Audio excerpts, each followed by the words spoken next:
A Keynesian would say, hey, recessions are going to happen because there's not enough investment or not enough consumption. That's what's going on right now, right? There's not enough consumption.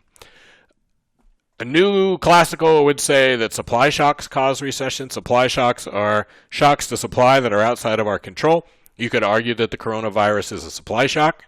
Okay, the price of oil going way up in the 70s was a supply shock. Other than the 70s, though, the problem with this theory, and supply shocks could be hurricanes or earthquakes or even invention of some new thing. Think about what happens when we invent the car, the automobile. Prior to the automobile, there was a huge horse industry. Everybody rode horses. They had to breed horses. They had to be horse doctors. They had to be people cleaning up the streets after the horses went by. There was millions and millions of people who were employed in making sure that everybody had horses. Well, it doesn't take too long before nobody has a horse and everybody has a car. What happened to all the horse people? The people who were breeding horses all of a sudden can't build cars. And so you get an economic disruption that's caused by the invention of the car. Eventually, the car's good for the economy, but while we're transitioning from horses to cars, it might be really bad for the economy. Okay? Same thing when we invent computers, same things when we invent airplanes. There's people who are running the ships. You don't take a ship captain and put him in a cockpit of a plane and tell him to fly it. The ship people lose their jobs. Airline people get jobs. In the long run, that's good. In the short run, it's disruptive. When PCs first came out, when personal computers first came out, there's evidence that in the 80s they actually disrupted the economy more than they created jobs. And then in the 90s, we got this huge surge of jobs that was the economy actually integrated computers and cell phones and all that stuff. Okay, so it's possible, but of all the recessions that have happened in the history of time, the people who believe in the supply shock theory has only been able to find one, which is the 70s, and maybe they're going to claim the coronavirus as a second supply shock. Okay, if you're a new Keynesian, not Keynes, remember, Keynes absolutely disputed the idea that sticky wages and prices had anything to do with recessions. Okay?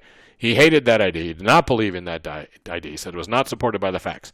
But the new Keynesians, the modern Keynesians, believe that recessions happen because wages and prices are sticky and they don't go down. Okay? It's a very technical term, I know, sticky. But the new Keynesians believe that wages and prices not wanting to fall is what causes recessions in the modern world. Okay? A Minsky or a Hayek will tell you that too low interest rates for too long will eventually lead to recession. And then there are these wave theories, these ideas that, they're coming anyhow. You're going to have recessions anyhow. No matter what you do, the economy naturally gets gummed up, if you will, that there's junk that builds up in it, and we need recessions occasionally.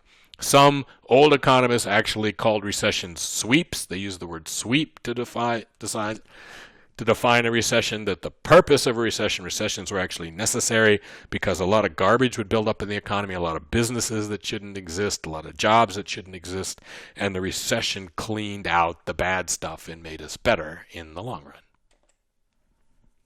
Okay, what can we do about recessions? Well, the classicals would say we don't need to do anything. The Keynesians would say, spend money. A lot of times what we do is really not much. We do a lot of talking and we try to convince people that things would be good, but mostly we're back to our favorite F word, faith, that economy does well when people believe it's going to do well, and it does poorly when people believe it's going to do poorly. And you look at Franklin Roosevelt and how he handled the Great Depression, mostly what he did was restore people's faith so that people started believing the economy would get better. And as soon as people started believing in the economy, then the economy did in fact get better. Faith. And get ready to die low. Any last word? So, our last topic is the national debt. Okay? We need to make sure we understand some terminology. A deficit is a one-year thing. So if we say we have a budget deficit, that's 1 year. One. Okay? The debt is the sum of all the deficits. So a little sigma there, we add up all the deficits, that's the debt. The deficit is a 1 year thing. So if we say the deficit's $1 trillion, that means this year We spent $1 trillion more than we took in. Okay? The key, easiest to understand problem with the debt is that you got to pay interest on it. So we look at the federal budget right now, and if you do that, you'll find out, if you don't worry about Social Security and, other than Social Security and Medicare and then the military, interest is the biggest thing the federal government spends its money on. And let me say that again. Other than Social Security, Medicare, and the military, interest is the most prominent expense, the biggest expense of the federal government. And that's with record low interest rates. If interest rates were to go up, we would have a financial crisis in the government caused by the fact that we had this huge debt with these huge interest payments. Okay. The other thing is that right now we use our MasterCard to pay our Visa. And what I mean by that is when a bond comes due, when the federal government has issued a bond and that bond comes due, and bonds come due every day. So the government issues bonds for 30 days and 60 days and 90 days and a half a year and 5 years and 10 years and 30 years. But bonds are always coming due. And what we do to pay the bond is we sell a new bond to pay off the old bond. That's called rollover. Okay? What happens if the Treasury one day has all sorts of bonds that are due and they can't sell new ones? Then we have a financial crisis. Okay? President Trump once said when he was a candidate that he could just write off the national debt, just to erase it. And technically you could. But the problem with doing that, of course, is the next time you want to sell a bond, nobody's going to believe you, right? If you wipe their money out by getting rid of that bond, what are they going to do? A lot of retired people in the United States get their income off of money that they have in bonds. If the government just were to cancel all those bonds, you probably have a revolt in the United States. Old people revolt, though. So the Army could handle it because it'd be a bunch of 70 and 80-year-old people chasing them down, but a revolt. Okay. The last part of this slide is percent of GDP. The way to really measure the deficit of the debt is as a percent of GDP, right? Because if you go back to 1700s, the debt was millions of dollars.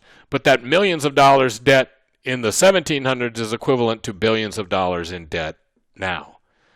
So we should measure our debt as a percent of GDP. When you go buy a house someday, they're going to decide what house you can buy by looking at your income. And the more income you have, the more debt you can support. GDP is the income of our country. The bigger the GDP of our country, that's the bigger income of our country. The country can support a larger debt. So percent of GDP is how we should measure. Okay?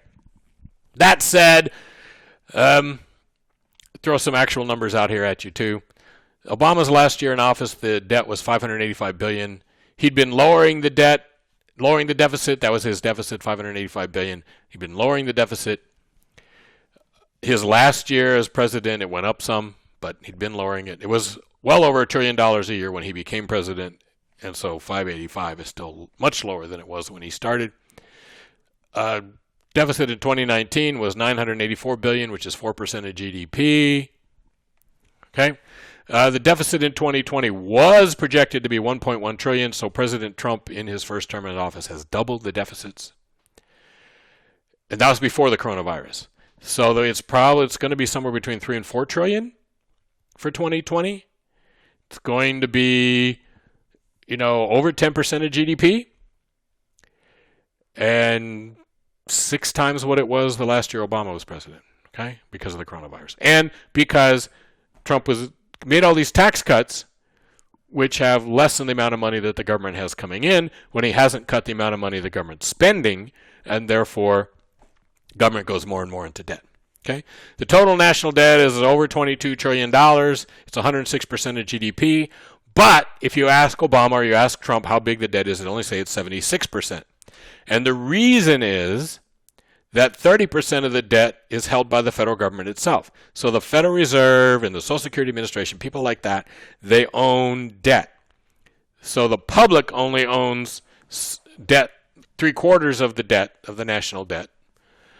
And a quarter of it, more than a quarter of it actually, almost a third of the national debt is owned by the government or government entities. So the public only holds 76% of our debt.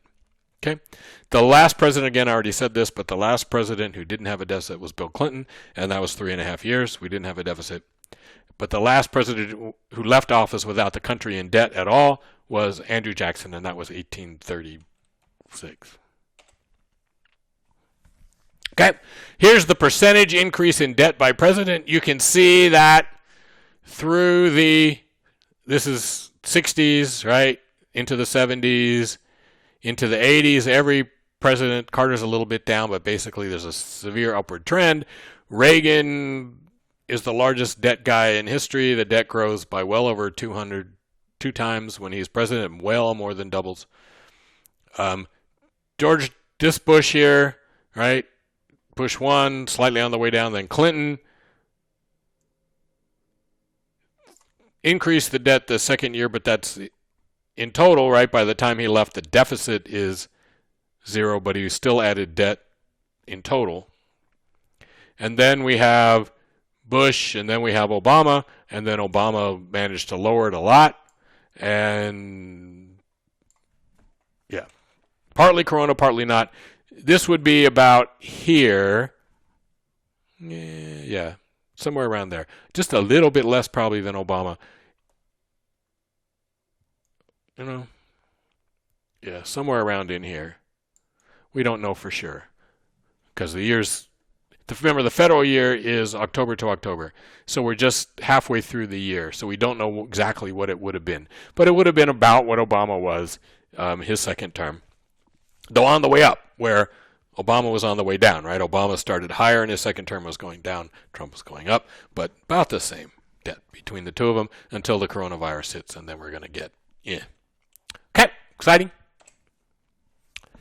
The federal debt as a percent of GDP, you notice that in the 70s, the national debt was only 30% of GDP, and then we have Ronald Reagan, yes, no, and then we have Bill Clinton, and then we have George W. Bush, and Bush is in through here, and then we have the big recession, and then it starts to level out again, but now it's going to go back up.